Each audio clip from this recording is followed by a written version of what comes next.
Ladies and gentlemen, Greg McCloskey from ForexLive.com. This is a Forex quick look at the dollar versus Swiss.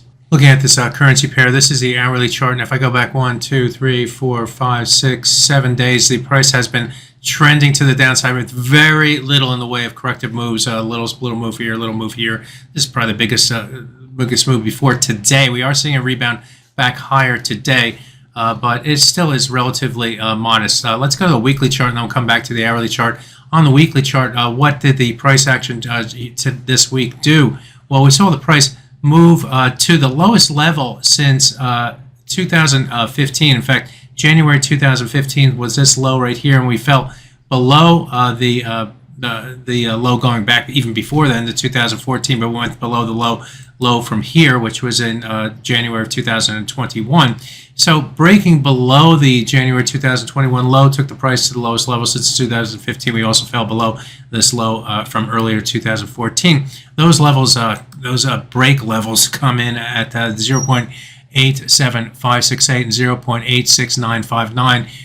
We'll remember those lines when we go to the hourly chart. But as you can see, big move to the downside over the last really few months in this trading, and really going back to the October of 2022 when the price was all the way up at 1.01482.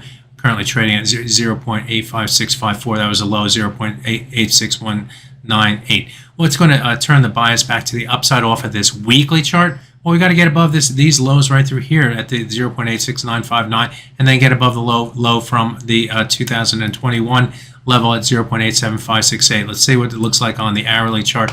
And I've outlined these levels right here. This is the 959 level. This is the 0.87568 level.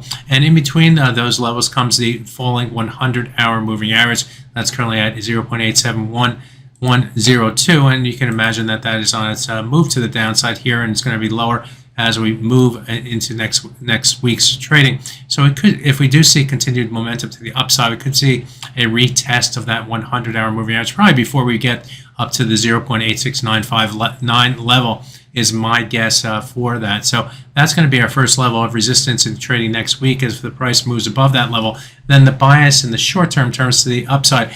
Absent that, guess what? The sellers are still more in control in this currency pair. And what do we know about trends? They're fast, directional, and tend to go further than what traders expect. So the bias would still continue to remain to the downside as long as the price remains below that 100-hour moving average.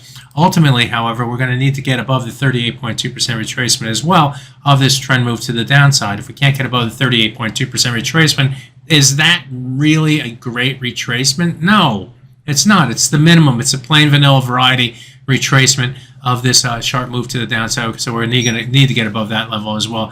And finally, the 87.568 level. Again, that level corresponds with the low price that we saw here in early January 2021. So all those levels would need to be broken to tilt the bias back to the upside. Otherwise, this week we're seeing a big break in the dollar versus Swiss, and the sellers are in control. And we'll see how that all pans out in next week's trading. My name is Greg McCloskey. Good fortune with your trading. Bye-bye now.